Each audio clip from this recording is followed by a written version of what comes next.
Welcome back to another of Hannah's modern-day parables. This one is called Roots Run Deeper, a modern-day parable. Chapter 1. Sometimes the greatest threat to a community isn't what attacks it from the outside, but what quietly grows within it.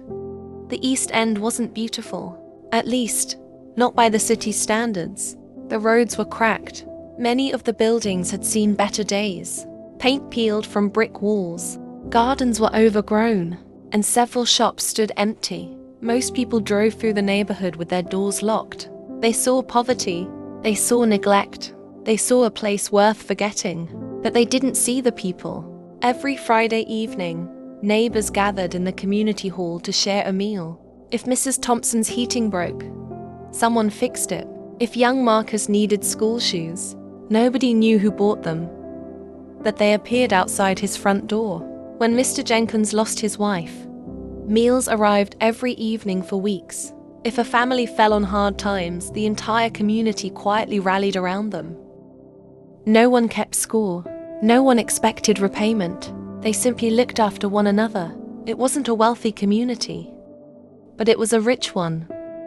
For years, the people had cultivated something far more valuable than money. They had cultivated trust. They had cultivated kindness. They had cultivated loyalty. They had cultivated love. Then one day the business people arrived. They wore tailored suits. They drove expensive cars. They spoke with confidence and smiled often. Some could say they smiled too much. "We're here to help," they said. "This community deserves better." At first, everyone welcomed them. Within months of their arrival, new cafes opened. Boutique shops appeared. Modern offices replaced abandoned buildings. Fresh paint covered tired walls, and the neighborhood was beginning to look brighter than it had in years. The residents were grateful, but behind every ribbon-cutting ceremony, there was another meeting that the residents were not invited to. You see, the business people weren't simply investing in buildings. They were investing in division. One would quietly whisper to a resident, "Did you hear? The families on Oak Street are being offered grants the rest of you aren't."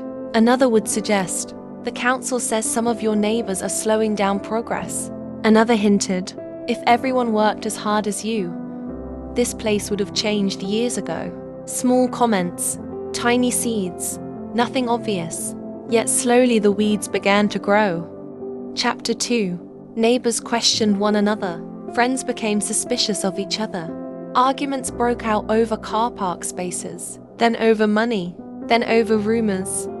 People who had shared meals together for years now crossed the roads to avoid each other. The business people smiled. They were happy with what they were accomplishing. As they watched from a distance, "Everything is going according to plan," they said to each other. Among the residents lived an elderly carpenter named Elijah. Now Elijah was a man of few words, but an observer he was, and he noticed everything. He saw what was happening long before anyone else did. One evening, as he sat down for a meal with his grandson asked, "Granddad, why don't you tell everyone what those business people are doing?" Elijah smiled. "If I spend all my time chasing weeds," he said quietly, "I'll neglect the wheat." His grandson frowned. He didn't truly understand the weight behind his grandfather's words. "I don't understand." Elijah looked out of his window, across to the estate where children were still playing together. "A healthy crop survives because of its roots," Elijah said, with a warm smile on his face. His grandson sat looking at him, still confused. Elijah saw this and gently placed a hand on his grandson's shoulder. People who have spent years loving one another don't stop overnight. Storms may shake the branches, but deep roots hold firm. His grandson smiled, still unsure of what this wise man was saying, but trusting him enough to not press any further. Months passed and the business people became increasingly confident. With every distraction they created, and every new fallout reported, they stood proud that their vision for the community was closer to being achieved. They could already see the returns on their investments being added to their bank accounts. Confident with their achievements, they decided it was time to bring the community together. One evening, they gathered together. "We've done it," one of them laughed. They barely speak to one another anymore. They'll never stand together now. It'll make buying the estate easy. They arranged a public meeting and invited the entire community. The hall was packed. The lead businessman stood confidently at the front. "Ladies and gentlemen," he smiled. That same annoying smile Elijah had come to recognize and distrust. "We've prepared an exciting regeneration project. Now, not all of you will see the benefits straight away, because unfortunately, it's become clear that this community no longer functions as one. Over the last few months, there has been conflict, division, disagreements.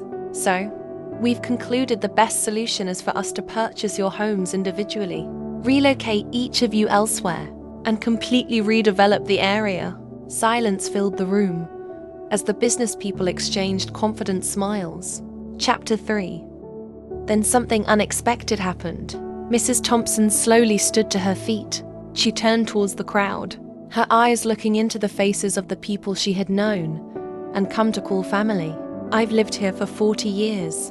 She took a deep breath. "I allowed rumors to make me suspicious of people who've loved me for decades."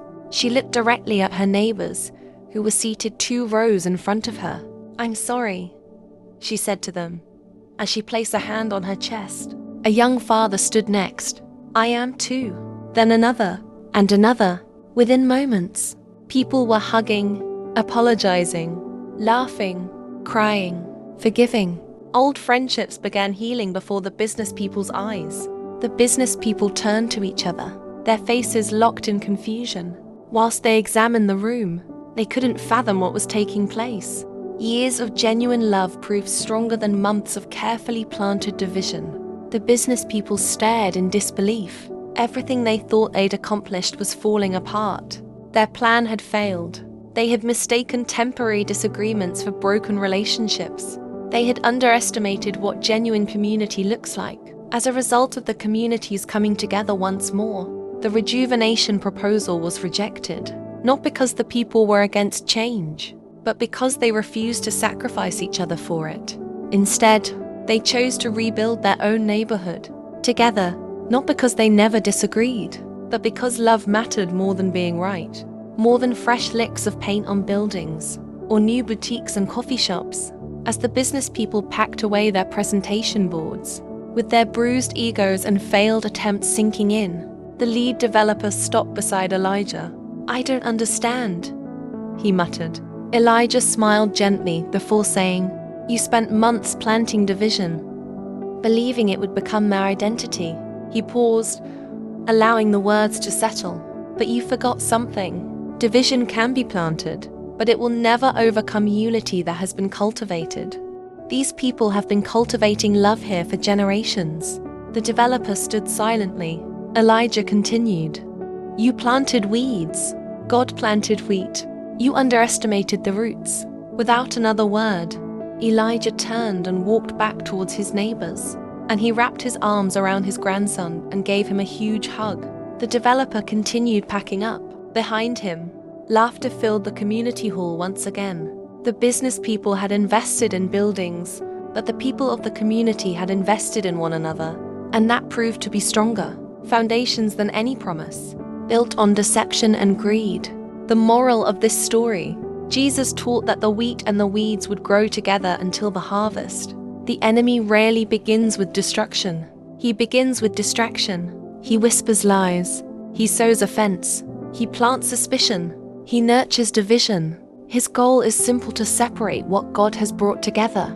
But where people are deeply rooted in love, truth, and Christ, the weeds cannot overcome the wheat. Healthy roots produce lasting fruit. Strong relationships can survive seasons of misunderstanding because they are built on forgiveness rather than pride. The question is not whether weeds will appear. Jesus told us they would. The question is, what are your roots growing into?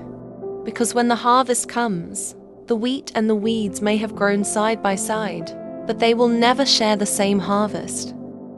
As the scripture says, "Let both grow together until the harvest." Matthew chapter 13 verse 30. So remember, when people come into your life, yes, they can plant division, they can sow suspicion, they can scatter weeds, that they'll never overcome people whose roots are deeply planted in God's love.